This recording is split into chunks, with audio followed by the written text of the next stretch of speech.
I wonder if starting early into your passion and dream, that then you can kind of be like, that it wanes or fades over the more time that you spend in it.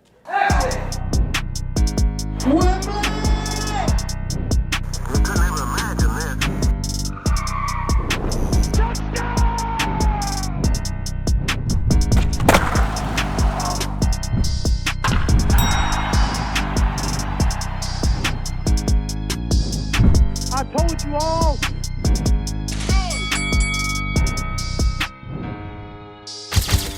It was all a dream!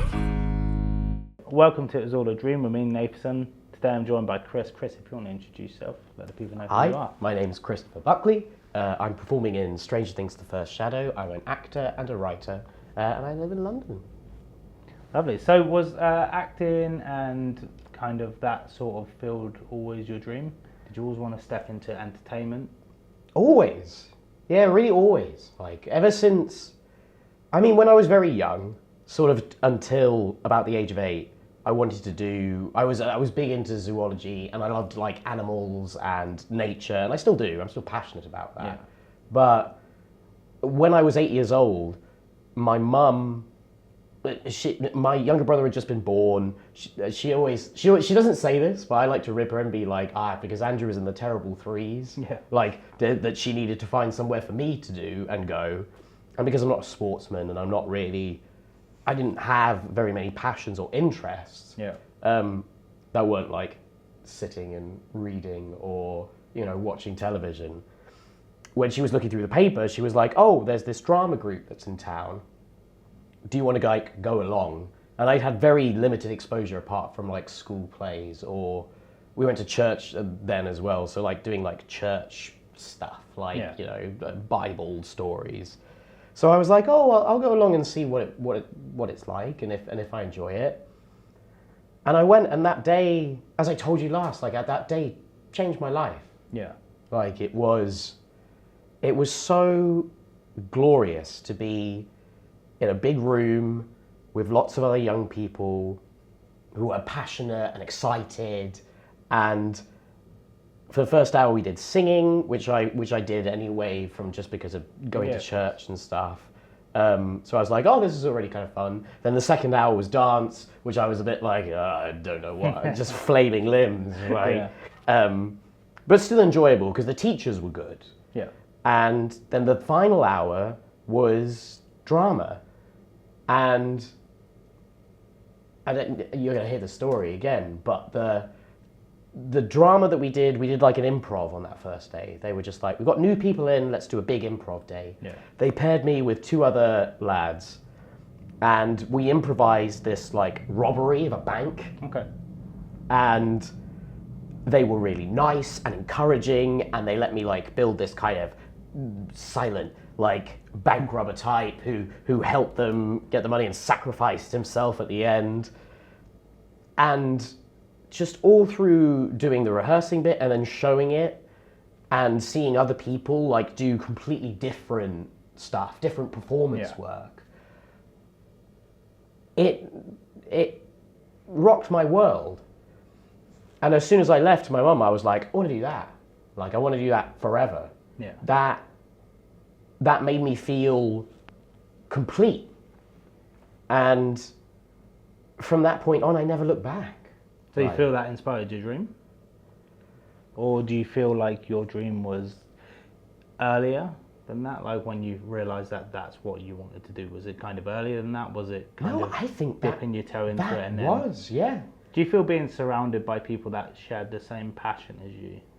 Oh, completely. Gave you more like fire? Yeah, well, you have to seek it as well, like, because you can go into environments, because then I did lots of other drama groups and stuff, and which were all very uniquely different in their own ways, because you could still go into an environment that advertises itself as, we're going to, this is a drama group that's going to be pushing for this and going for this, and then you go in, and sometimes the people there can enjoy it and love it, but they're not fully passionate about it. Yeah. But that group, that first group I did, everyone there was like, this is what we love, this is what we want to do. You know, kids from ages 8, 9 to 15, 16. And it really did. That was the spark that made me go forward and go, oh, I want to do that. Yeah. Like, that is it. That's the end right there.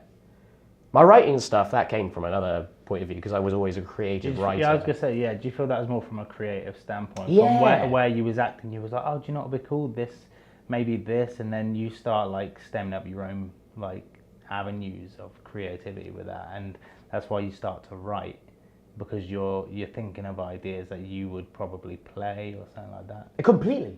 Yeah, because then I go and do like, you know, I go and do the drama group, and then because I loved creative writing anyway, writing stories and poems and things like that, I'd then be at home being like, oh, that'd be kind of cool.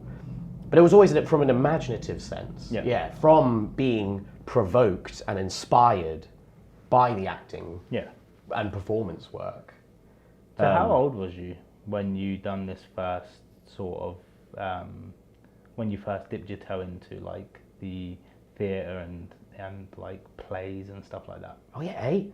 From age 8, yeah. Nice Super early, like, and I think sometimes that can be a boon and a you know, a flaw sometimes with certain passions and dreams. You know, if you start early and you get the real hook in to it early, you're then like set, and then you're always coming from building block. But sometimes if I wonder if starting early into your passion and dream, that then you can kind of be like, that it wanes or fades over the more time that you spend in it. Luckily, that's not been the case with me, but I always wonder about that, of like, if you start your dream early and you find your thing, and then you're with it for years and years and years and years and years, does then sometimes do you lose some of the sparkle from that? That brings us to a good thing, actually. I was just going to say, it's often, people often say, don't make your passion a job, because you'll start to hate your passion. What's your thoughts on that? Well, when I was in training, when I was in my teens and I was going to like more advanced courses in like drama school plays like RADA and National Youth Theatre, one tutor said to like all of us sitting down in a circle, he said, don't act to live. You want to live to act. You know, and what he meant by that was, this is your passion and this is your joy, and yes, that's great, but you can't just live off of it, off of that dream. You've got to go and be yourself and find yourself and explore the world and explore this industry and job to then be able to hold on to the dream and do it.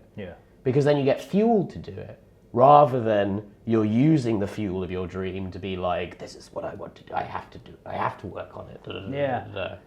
I mean, for me, it was always kind of one of those things where it was always a side passion, and the main thing I still struggle with to this day is offering work for free, because I'm so passionate for the craft. Do you know what I mean? And that, like, I mean, there's a little thing that I would love to do. I'm going to cut this out because, but one thing I'd love to do is for like the month of October, I want to make just like TikTok style, like nice vertical, like quick just frame. short, just short and like really engaging. Yes. Like, and that, I'd love to do something like that, and it's been on my to-do list for like easily 5-6 years, and I'm like, I just need to do it. And it's just when you're trying to like pull everybody in together for or to be able to, for such a big project, to then be where able you to don't really piece have it the together. funding as well. Do you know what I mean? And I'm like, and I don't want to do just kind of a half-assed job on it. Oh no, you know but what I you mean? never. But That's no, the when thing. you have the passion of the idea, you never want to like, you never want to give it like only 50% or 60%. I'm always of that case of, you have to, when you have that good creative idea and you're like, this has got legs, like this could actually work, you want to give it the full 100%. And that can sometimes be where the time element comes in, because then you're like, right, I haven't got the means to be able to do it now, but if I wait, this little X amount of time, I'll have gathered up the resources to then be able to do it. Yeah, definitely. So, hold on, phone locked. Where was we? Yes, there we are. So,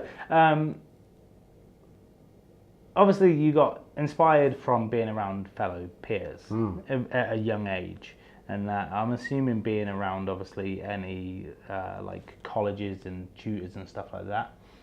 But is there anybody that really inspired you to kind of keep going even when it's been tough, when you've got the nose, or somebody that's like from an acting standpoint you've gone, that's who I want to be like?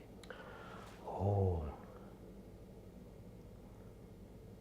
I mean, from the get-go, I actually have a book that I really adore. Yeah. Which is by an actor who's called Michael Simpkins. He works in the industry. He does so many plays. Like you'll have seen him do like specific roles in like television or on stage. The book's called What's My Motivation?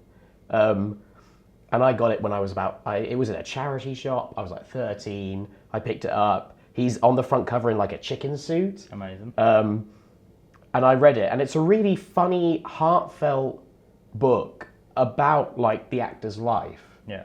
Which is completely bonkers and balmy and hard because you'll miss things in life, but you'll get to do other things that will compensate from that. And reading this book made me be like, oh, that's actually quite a truthful portrayal. Yeah. And honest explanation of what the life is like. Whereas, we get so much commercialized images of like, it's so perfect that then that you've just finished training and then you walked into a room and then they were like, here, be in the next blockbuster and da. Whereas in actual fact, this book helped open my eyes and see that there's so much more to it and hard work that goes into it. Yeah. To have a proper, proud career that you can stand up and be like, I built this, I made this myself. Yeah. So Michael Simpkins definitely was a big one. As I talked to you last, Ray Harryhausen, who was, the godfather of CGI and special effects. Yeah. Because he did stop motion animation and built it all himself.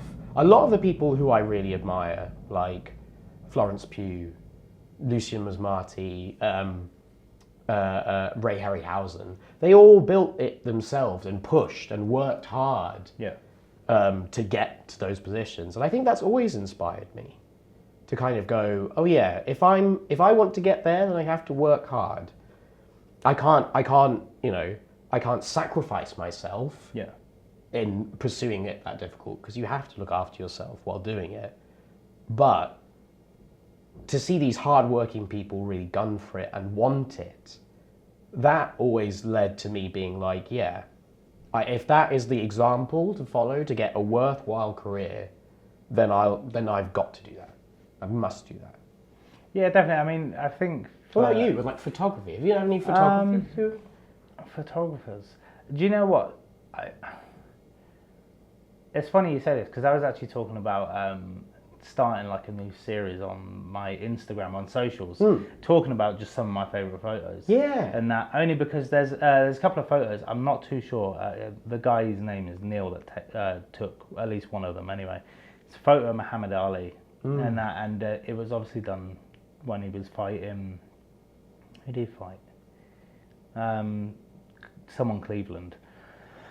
And that, but yeah, so obviously in the 60s, and that, but the camera was above the ring, like almost like a drone shot, bird's eye view, as he'd knocked him out. As he's done the knockout. So I've seen this picture. Yes, and it's one of the most amazing photos. And that I was always like, any art, like any photos of Muhammad Ali have always been very cool to me. Oh, completely. And that, like, there was just because they always had a cool story behind them, and that. So I always found like his photos, like there's ones where, like, one of my favorite ones is where he's under the water and he's training. It's such a fantastic photo. Like, and what amazes me about it is, for the time it was taken, how they've captured. How they grab. Yeah. How have you got a camera underwater in the 60s when And it's such a glorious my phone picture can only as just well. go on, yeah, like He's like radiant in that ring, and Yeah. you see the crowd all around Yeah. as well. Like you could feel the energy popping out of that picture. And that so yeah, they've always inspired me. And I've got random ones like people like Ricky Gervais, and that I think his role in Derek, just like the overall character of Derek, and also the character from Afterlife. Yeah. I think the way he portrays both of them with the elements of life, and that, and it could be simple things, and he includes it obviously in his stand-up, but it's just like little things about like literally using humour to get through bad times. Like, I mean, obviously with the situation happened yesterday, my instant joke was, I told you I was going to smash your back door. Like, do you know what I mean? So, and it's just those little things. I'm like, fuck it, if we don't laugh about it, we cry about it. Yeah. So we may as well make a joke about it because we can't do much more else. And that's got me through a lot. And I try to teach my son that exact same mentality as well. Like, don't worry about it. Have a joke. It's life. It Well, happens. that's such a core thing of, in the acting world. Yeah. A lot of the time when you type in things like acting and drama, you get those two. You see the image of like the two faces. Yeah. Where one is very sad and one's completely happy. It shows that it's a key like dichotomy of life where you're going to have moments of great tragedy and real poignancy where you're like feeling low and down. Yeah. But there's always the flip side to it where you can find lightness in those moments, as well as in other moments where it's glorious and joyful, that there can be moments of darkness in there too. Yeah. And it's Yeah. the balance and mix between the two. Yeah, definitely. And I think, obviously, I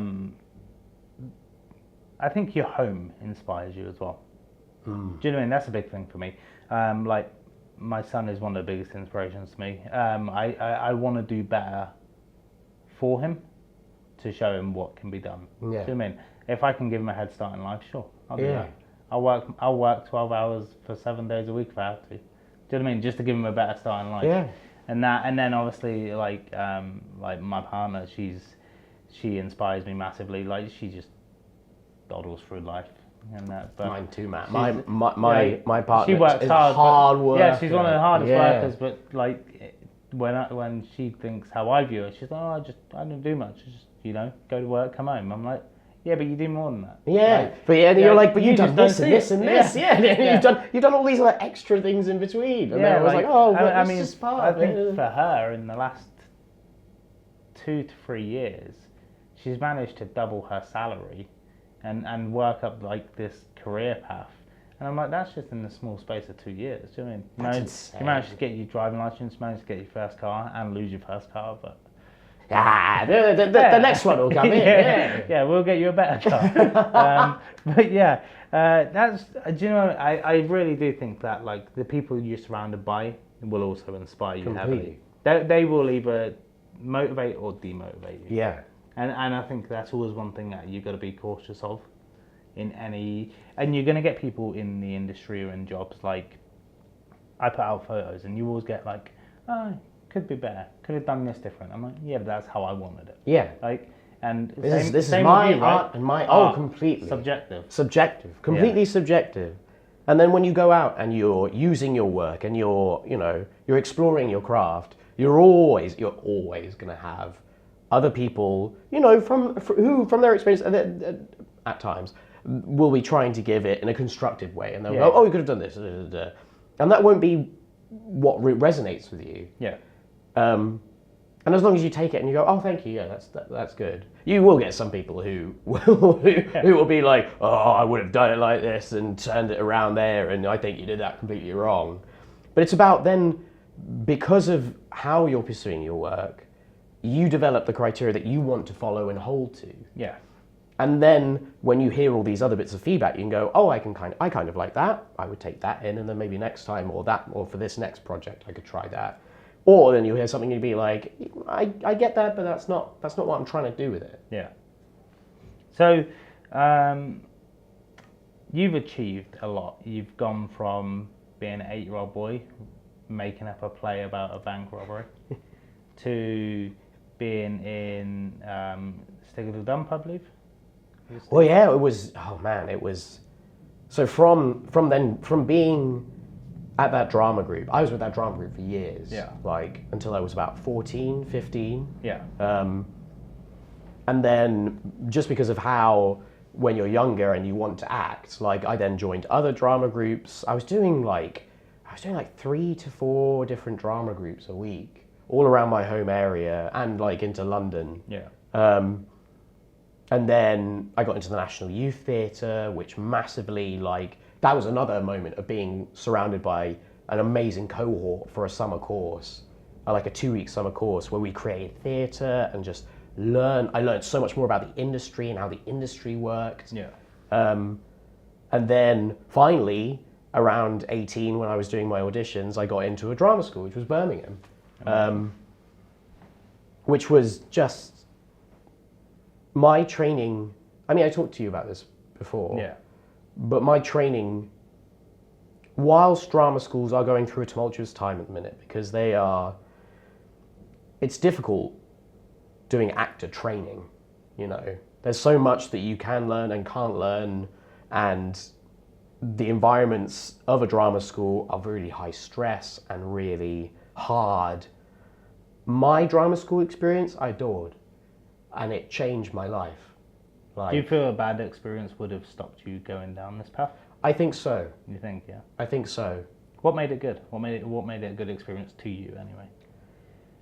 One, the people that I've met,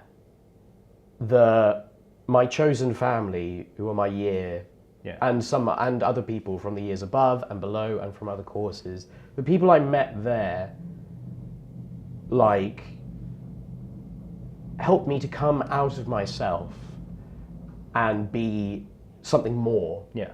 You know, and learn more about myself, which helped fuel my craft. Yeah. And made me better in performing.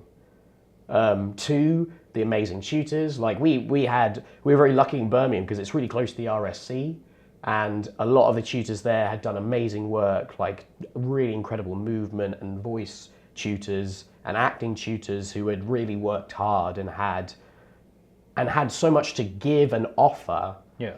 That I was presented with a variety of different methods and different ways of working.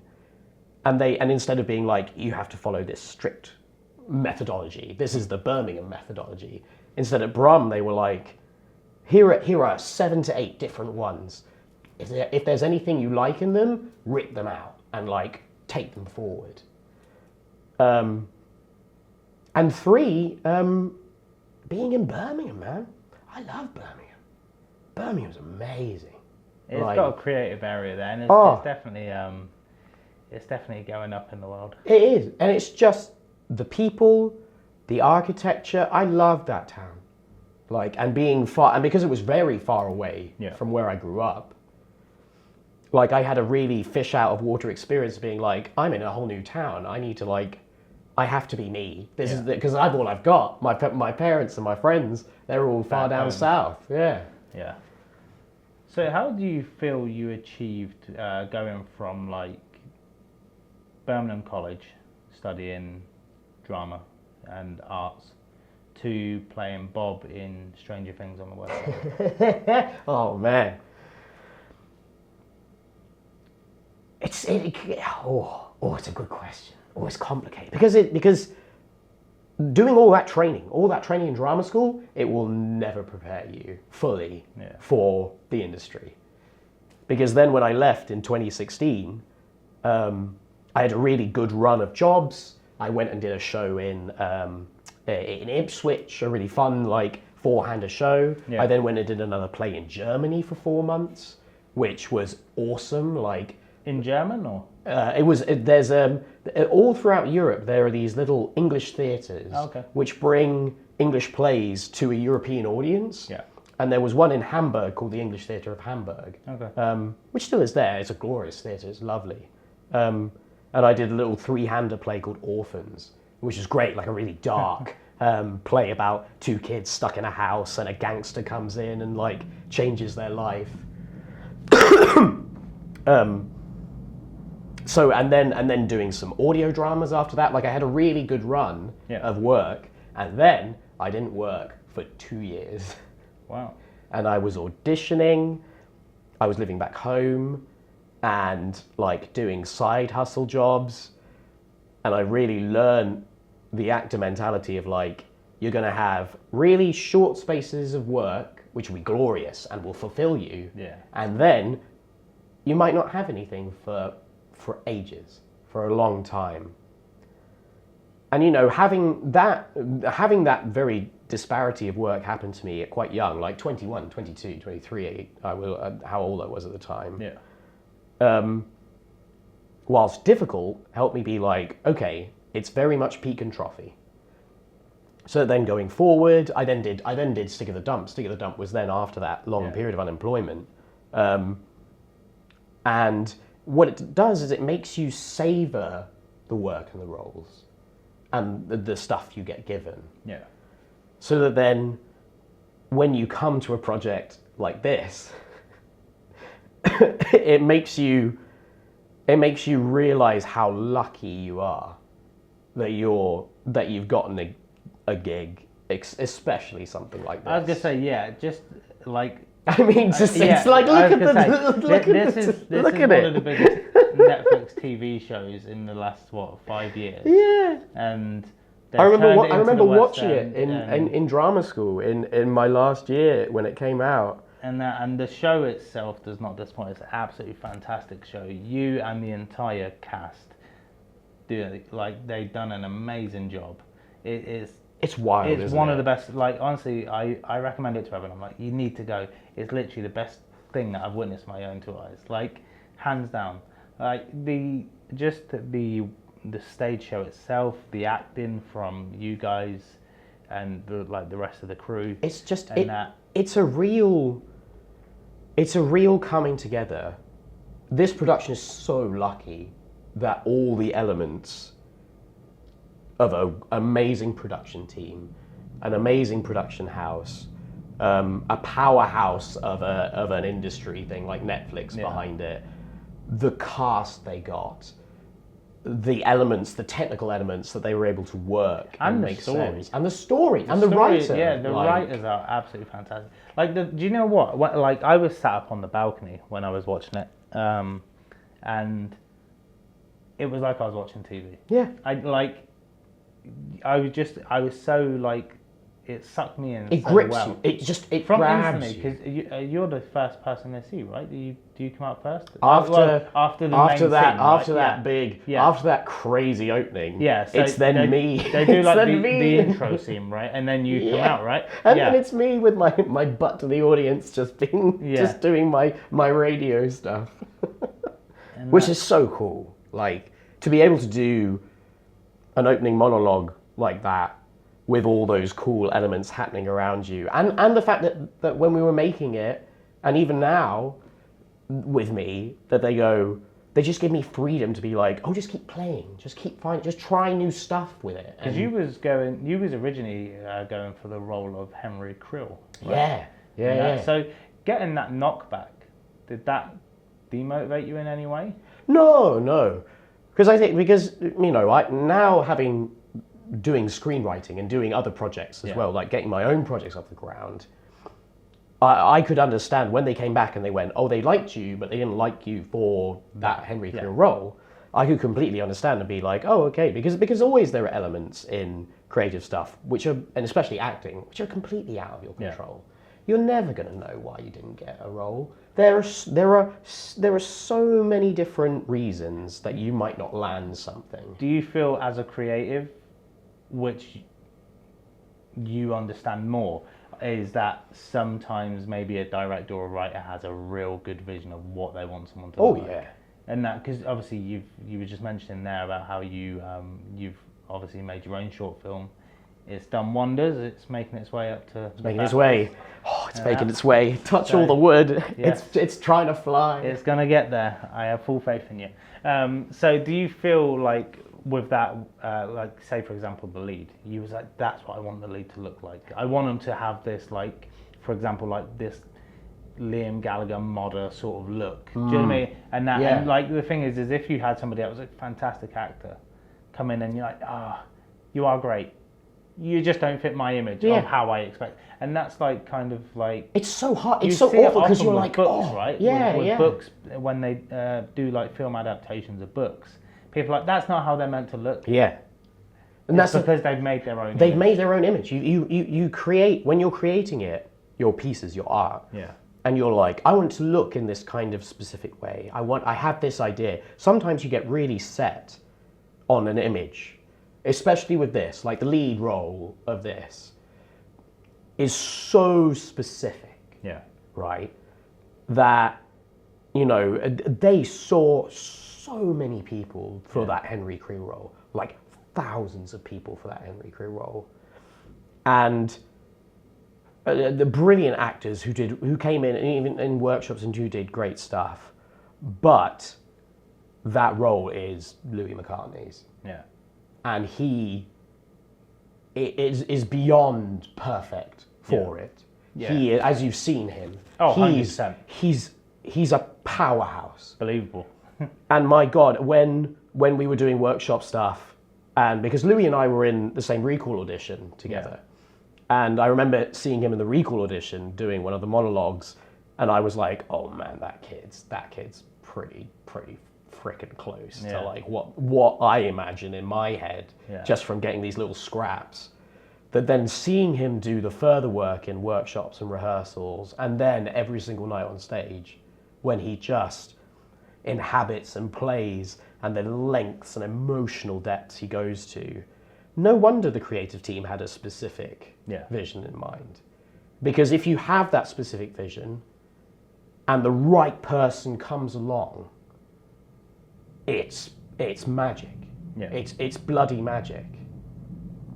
And people have said to me that the same thing with Bob, which is lucky, because this role that I have here, when I went into the workshops, because I did a self-tape, then I did the recall with Louis, then a couple of days after the recall, my agent called me and said, oh, they like you, but they don't think you're right for this role. They want you to come into these workshops, and they want you to try this other role and have a play with it. And as soon as I went into that workshop room, and I saw this table that had like a fake radio set on it, and Stephen Daldry, the director, came up to me and was like, I want you to try and move around. Imagine this is revolving, and I want you to run a radio show off of these pages. Can you like, and they had instruments there, and they were like, just have a play and see what you can come up with. And as soon as he said all of those things, I was like, oh, I can do that. But not even just that. I was like, I can do more than that, because I've loved radio since I was a child. I've adored any radio plays. I've listened to the radio since I was a kid, and love that format because it's so fun and you can do so much with it. Getting to play and do voices, because I do voiceover stuff myself. So I was like, tick, that's another tick there. And then just as I was getting more pages about this character, I was like, oh, I know this person. And I know what this person can be like, and how they might react in this world. Yeah. That it just felt like putting on a suit of armor. It was just like, oh, this has been made. Like, even though I'd only just come into the workshops, I was like, this feels right. Yeah. And it's been like that for every single person in that company.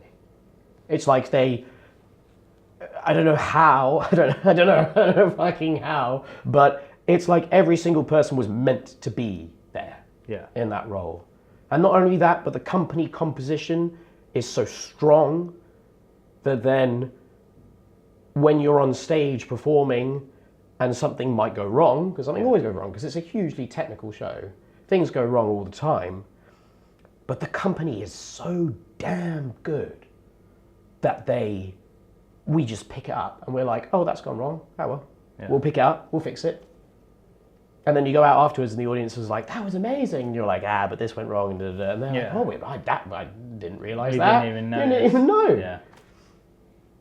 I'm forever in awe. And I forever pinch myself that I'm here and that I'm doing something so marvellous and wonderful. It's hard. I talked to you last time about how it's been a really hard gig we've worked exceptionally hard all the way throughout. Everybody has, all the production team, all the backstage team, all the cast, even front of house, like, and at times the hard work can make you go, oh, I'm losing sight of what this is. Yeah. And then you come out and people are like, they adore it and they love it. And you're like, oh wow, I'm actually having that, we're making an effect. Yeah. We're having an impact. It's incredible. And it is incredible. It's just this. It's always this. It's just having that and being like, oh yeah, I'm in that. And that's iconic. And it's iconic. I mean, that's like known everywhere now. When they played the theme tune for the first time in rehearsals, Yeah. After we'd done like a walkthrough, the first time we'd ever walked through it, and they played that song, oh, it's just the goosebumps, man. Yeah. Have you ever had that with your work? When you've had, some of your shots of concerts and... Maybe one of Machine Gun Kelly, because I've been a big fan of his for years, and I asked him to sign this photo for me after I've been working with him, and he was like, "Oh, I'll sign it if you can give me one as well." And he's like, "I want to put it up in my house." He's like, "What show you at?" I said, "Next show I go to." And the first thing he does is he opens up and he goes, turns to Megan Fox, and he's like, "Look at this! Look how good this is!" And me, my partner, and him and Megan just stood there, and I was like, my art. You're like, wow. look how much this person I admire. Yeah. Like they love my art. And that, like that for me was like, that was just one of the moments I was just like, what? Like, huh? Like, and that, that's, I don't know. I'm just happy with everything that I get to do. Yeah. Do you know what I mean? And that's just one of those things where I'm grateful that I get to do everything and meet the people that I get to meet and just share their stories and be a part of their life for a brief moment. If that's what it means. Do you know what I mean? Just to document someone's journey is cool to me. I'd say that's probably that's the other mad thing, isn't it? Because like, even with this and with the iconicness that this is, you could strip all of that away. I could be doing a small, like a little tiny show somewhere in, I don't know, in a town somewhere miles away. And it could be a play that no one knows about or has ever heard about or anything like that. And I would be just so happy just getting to do it and perform. Yeah. And tell a story and be there. Because while this is marvellous, like, at the end of the day, the work is the thing that I love and I've always loved. It doesn't have to be huge. That's the thing, and I think it's measured on, I think a lot of people think that success is measured on Hollywood and celebrity status, but it's not. No. It's such a personal thing. Like, to me, I'm like, I don't mind. Let me take a photo of a lady that loves, like that's really passionate about her job. Do you know what I mean? I'm happy to take a photo of that. Do you know what I mean? And that, even like with guests that I've had on the podcast, and that I've had Hollywood actors, like people that played King Viserys and do you know what I mean? And all these sort of like areas. But I've also had people that just love like baking. Yeah. I'm like, that's fun. You have We're that all passion. the same level. Yeah. It's all the same. Yeah. It is. It truly is. The passion behind it that it doesn't change from person to person. Yeah. So, what has been your proudest moment? Has it been the first time you stood on stage at Shakespeare's Globe? Because I know you're a big Shakespeare fan. Was it that was the first time seeing your name in print? Because your name's in this lovely book somewhere. Is there a photo of you in there as well? There is. There is. Yeah. Right. So, is it like when? There we go. Centre page. Right here. So, what has been the moment for you where you've been like, wow, like this is my peak? Ooh. Has there been any, I know you do the voiceovers and that, or even your short film, it doesn't even have to be related to this necessarily, It's so hard. I've been exceptionally lucky Yeah. because I've had all of those magnificent moments Yeah.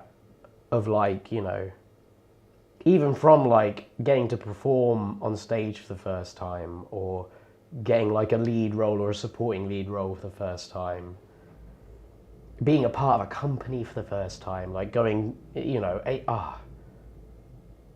there are so many, but the one that has stood out to me, which has come very recently, I talked to you about this last time, but it is the one that has stood out to me the most, is that from doing this show, this show has been incredible because the audiences that we get, like over 50% of the audiences we get are first-time theatre goers.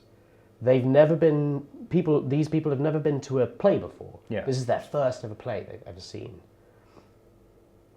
And after doing the show, coming out to stage door, and sometimes people will be there waiting and to meet you, getting to meet people, and obviously the first thing they say is the show's amazing, you're amazing, da, da, da. But some people come and they say, this is the first bit of theatre that I've ever seen. Yeah. Ever. And that makes me so proud and humbled that then, as their first piece of theatre, they've come and they've seen me, and that they've had such an incredible experience. That makes me feel so happy and so unbelievably privileged. Yeah. And that then makes me hope that they will go forward and go on. Maybe they'll see other shows. Maybe they won't. Maybe this will be the only play they ever see. But that if they did that, and that I was there for that first experience with them, to share a story with them that moved and affected them and made them scared or excited. Yeah. And that might have happened throughout my entire career so far. And I've not met the people who have done that. Aware, I'm just not aware. But the fact that now people have been coming to me and telling me it there's nothing more I would ever ask for, ever. Like, that makes me feel so lucky and happy and really touched as well that I get to do the work and that people like it and that it's the first thing they've seen. Yeah. Like, I couldn't be prouder. I couldn't be prouder of that. I mean, I have a plethora of moments. I'm very lucky in that I have moments to be able to be like, to look back on and go, it makes me want to go forward and do more and keep doing it and keep affecting people and creating. Yeah. So if there was anybody in the crowd or people that you've met after that have felt so inspired that they've seen theatre for the first time, they see you and they've gone, hold on, I want to do what Chris has done, I want to become Bob. What advice would you give to them? Is there any advice that you would offer to people to follow in your footsteps? Yes, I would give 3 pieces of advice. One, always be curious. You don't know, you can never know everything. You are never going to know all the tricks and tools of the trade. Yeah. You have to keep evolving and learning. So be curious, go and explore. Go say yes to stuff and find yourself in scenarios where you're like, oh, I don't know how I'm here, but I'm here. And it's kind of scary but exciting as well, because you will learn. And as I've said, you've got to live to be able to act. You have to go out and find yourself and find the world to be able to talk about it and share about it. Number 2, I would say be kind. I don't know why, but I've always, just innately from who I am, I think I've always been someone who leans towards kindness. Yeah. And in my performing, as well as just in life. And if you're kind and you listen and are present in your performances, I think you can just give it more life. as well as that, it just means that then you will never not find yourself welcome. Yeah. And not find family and comradeship everywhere you go. And number 3, have fun. Just have so much fun with it.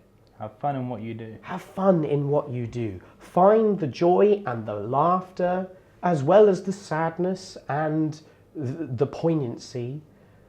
Like, don't take it too seriously. Yeah. Don't feel like you have to have this austere artist persona where it's all, ooh, you know. What we do, getting to do what I do is a privilege, and I'm enormously lucky. And because of that, you have to take care with it, and by taking care, you have to have fun. Yeah. Because by having joy in a rehearsal room, in a writing room, in a work environment, when you have that joy and that connection with a playful, childlike part of yourself, Yeah. I think you just get to experiment, and that always leads to the most interesting work. Those would be my three things I'd say to anyone who wants to join this crazy merry-go-round that is this life. Perfect. Do those. That wraps up for everything I have. So if anybody wanted to follow you, stay connected, how can they find you, reach you? If people are intrigued, I'm very active on Instagram now. Bizarrely, from this job, I'm now more active on Instagram. That's at cbuckles16. If they want to contact me, mostly contact me through there. I'm always open to collaborate and just and explore and try and find new art and new art forms. I'm represented by the Artist Partnership. If anyone out there is looking for finishing the show in a couple of months, so if you need any new workers, I'm there, baby. Perfect. Well, that wraps it up for everything. So I really appreciate you doing this for the second time. Mate, it's always a pleasure. Thank you for tuning into this episode of It Was All a Dream. We appreciate your time and support. We hope that you enjoyed the episode and you feel inspired to achieve your dreams. Be sure to give us a follow on social media. We're on Instagram, TikTok, YouTube and Twitter, where you can contact us and stay connected with us if you have any feedback on the episodes or guest recommendations.